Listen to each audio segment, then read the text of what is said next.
Okay, welcome to Cognitive Psychology, third year. We're going to go through chapter by chapter. I'm using the wrong textbook by the right author. So this is the book I was able to get, but it should cover most of what we need. Let's zoom through the intro. I'm prepping for assignment 1. Assignment 1 is based on chapters 1, 2, 3, 5, and 6. So that's the intro, attention, memory, and memory, and perception. Okay, so let's go through the intro quickly.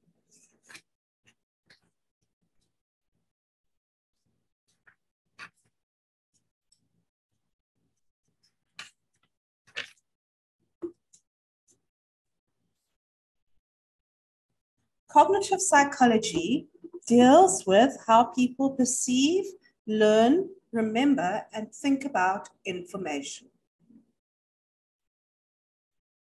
So you might look at how people perceive shapes, what facts they remember, what they forget, how they learn languages, or how they solve everyday problems. Okay? What will come up again and again is thesis, antithesis, and synthesis. So that means the first idea, then the antithesis is almost like saying the opposite. So there's a theory about the opposite. Synthesis is when you draw the two opposites together and you get the truth in both.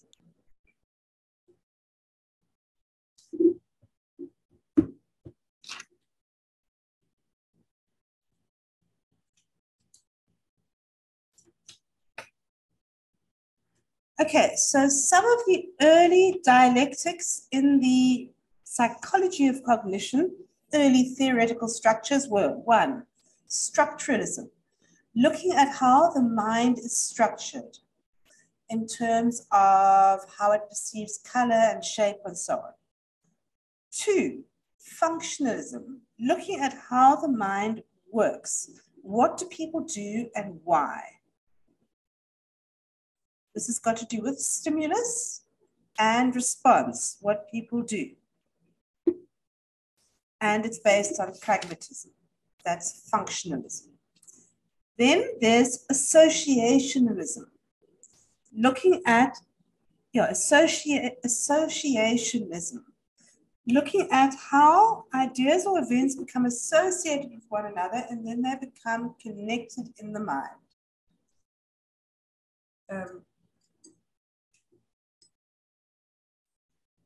And also looking at contrast, opposites. So you've got contiguity, such as traffic circles and yield signs. Then you treat them in a similar way because you're used to seeing them together. And contrasts, good, bad, up, down, us, them. Okay. Then we look at behaviorism. So there's a stimulus and then classically conditioned learning. So in response to that stimulus, you start learning to respond. Okay, so that requires contingency, the two being together. For example, a bell and the food means that you become classically conditioned to expect food when you hear the bell.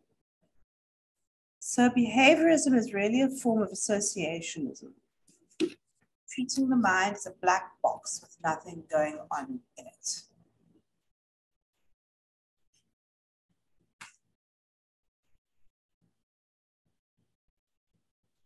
Then you get Gestalt psychology, in which you see the whole as greater than the parts.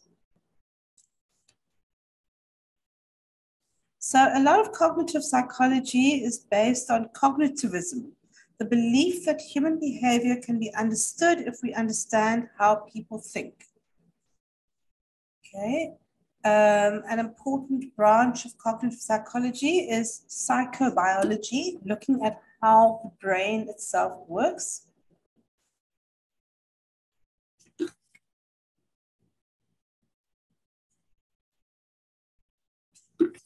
Okay, there's different ways of gathering information and doing scientific research in cognitive psychology.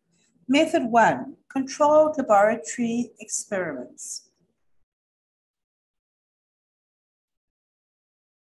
Method 2, psychobiological research, measuring the brain with PET scans, MRIs, and so on. Number 3, self-reports, such as diaries, people filling in self-assessment forms. Okay.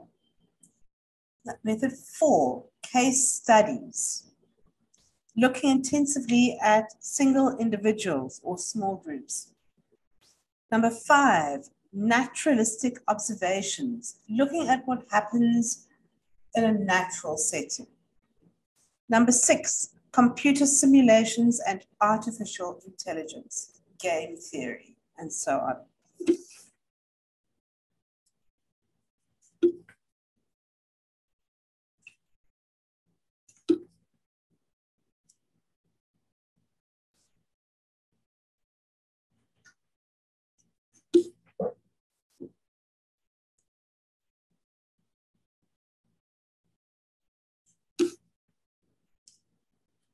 Okay, so that is the introduction to the introduction. I'll see you in the next video.